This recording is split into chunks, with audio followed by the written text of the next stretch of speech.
மாமலை சபரியிலே மணிகண்டன் சன்னிதானம் மாமலை சபரியிலே மணிகண்டன் சன்னிதானம் அவரும் பக்தர்களும் வணங்கிடும் சன்னிதானம் கோமகன் குடி கொண்டே குறை தீர்க்கும் சன்னிதானம் கோமகள் மைந்தனின் புண்ணிய சன்னிதானம் மாமலை சபரியிலே மணிகண்டன் சன்னிதானம்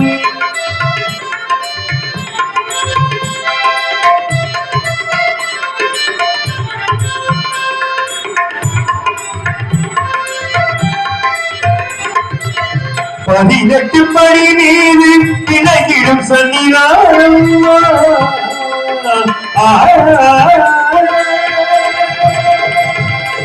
பதினெட்டு படி மீது கிணக்கிடும் சன்னிதானம் விதியை மாற்றி வைக்கும் வீரனின் சன்னிதானம் கவலையை போக்கிடும் கணபதி சன்னிதானம் கவலையை போக்கிடும் கணபதி சன்னிதானம் அவனை எல்லாம் காக்கும் ஐயப்பன் சன்னிதானம் மாமலை சபரியிலே மணிகண்டன் சன்னிதானம்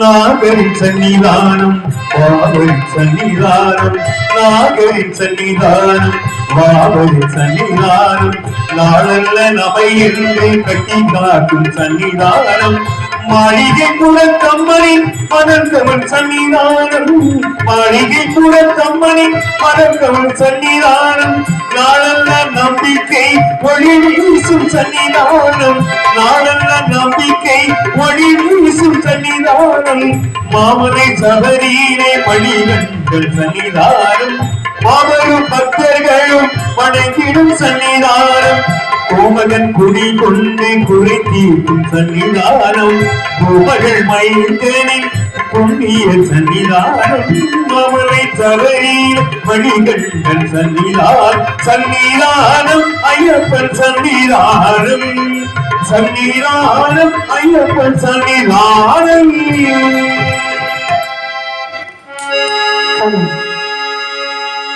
இப்படி நீலராஜன் வேப்பமரம் ஓட்டிலே வாழ்ந்து வரக்கூடிய நாளையிலே வேப்பமரம் ஓட்டிலே ஒரு சம்பவம் நடக்கிறது.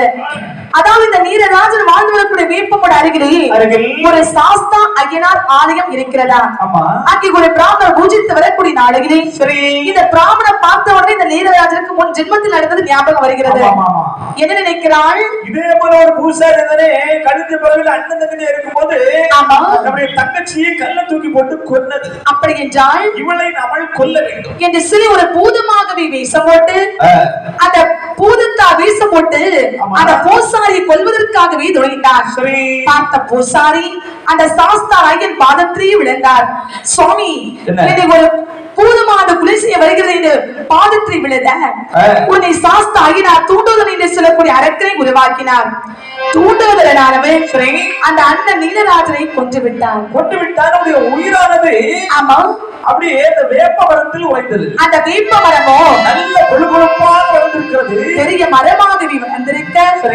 அதாவது அந்த காலத்திலே பழகி ஊரிலே 60 கரையாளர்கள் வாழ்ந்து வந்தார்கள். வெள்ளாளர்கள் வாழ்ந்தார்கள். அந்த கரையாளர்கள் என்ன நினைக்கின்றார்கள்? அதாவது நம்முடைய அம்மையப்பருடைய ஆலயமானது சிறிய கோயிலாக இருந்து கொண்டிருக்கிறது.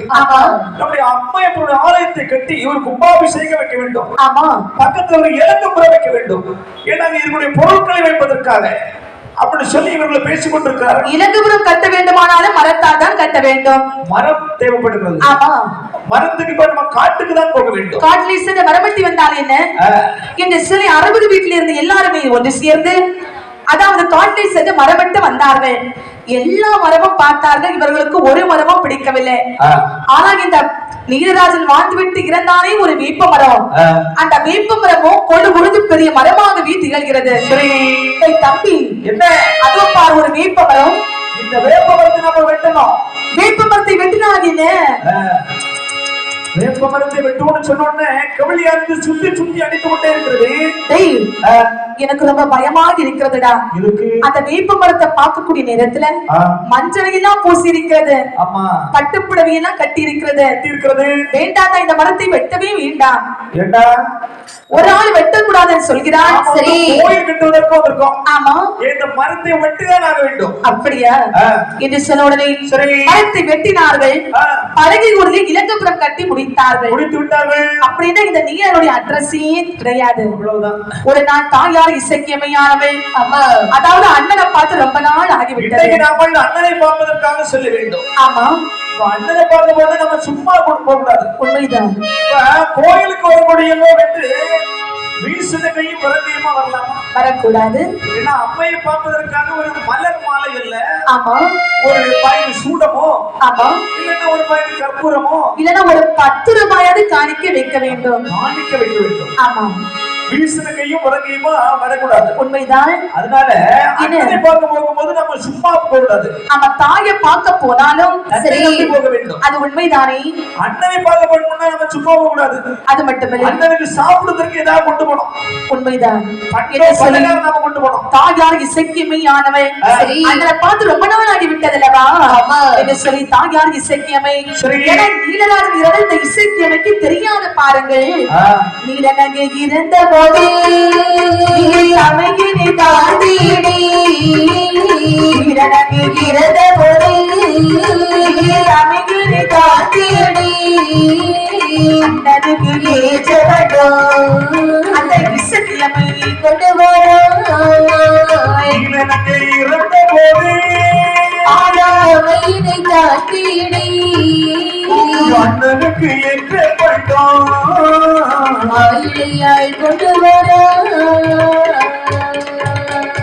அண்ணனையும் காணாமை அந்த ஆகிழையாகி செவியமை, அண்ணனையும் காணாமை அந்த ஆகிழையாகி செவியமை, கானகத்தி வழியாகி அந்த காரிகையா தேடி வராய்.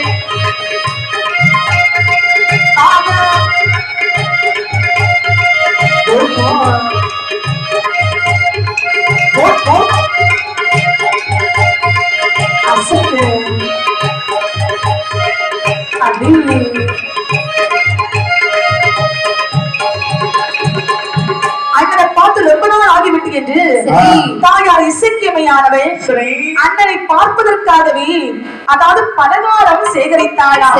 ஆண்டவனை நினைத்தாள். ஆமா, நாடு மட்டுமே பலகாரம் வந்தது. பாருங்கள், இசைக்கியமை ஆண்டனை இசைக்கியமை ஆண்டனை நினைத்தவுடனே பலகாரம் வந்து விட்டது. நாமெல்லாம் நினைச்சா பலகாரம் கிடைக்குமா? நாம நினைச்சாச்சுன்னா வாயில கொட்டாய் தான் வரும், ஒண்ணும் வராது, தண்ணி தான் வரும். ஆமா ஆமா அம்மா நினைச்ச உடனே நாடு பட்டு நிறைய பலகாரம் வந்திருக்கு. அது உண்மைதானே. ஏனென்றால் தாயார் இசைக்கியமையானவள் ஆண்டவரிடத்தில் நினைத்தவர் வாங்கியிருக்கிறாள். ஆண்டவரை நினைத்தாள். சரி, 4 வெட்டி நிறைய பலகாரம் சேகரித்தாள். எல்லாம் சேகரித்தாள். அண்ணனுக்கு சரகை வீசி நீரியில் தொண்டு எல்லாம் ஒரு 4 வெட்டியை வைத்து காலகத்தின் வழியாக அன்னை தேடி தேடி வருகின்றாள். அண்ணா, அண்ணா, தங்கச்சி, அண்ணா, அண்ணா என்று தேடக்கூடிய நேரத்துல அண்ணா இருந்தாலே சத்தம் கொடுப்பாரு. அப்படி என்றால் மரத்திலிருந்து வரும் வன மோகினியானவள் தோன்றினாள். இசைக்கியம்மா, இது யாரை தேடுகின்றாய்? அண்ணனை தேடிக்கொண்டே இருக்கிறேன். இது உங்களுடைய அண்ணனா? பெண்ணே, உங்களுடைய அண்ணன் தான் இறந்து போய்விட்டார். நீங்க இறந்து சார தாயார் இசைக்கியம்மா, என்னை உன்னை என்ன நீதான் உள்ளத்தோட்டோரை விட்டு கொத்து விட்டார் என்றோடினாள். கொத்துவன சாஸ்தாவா என்றூரிக்கு போகினிக்கு தூரி பாடு இசைக்கியமை போகினிக்கு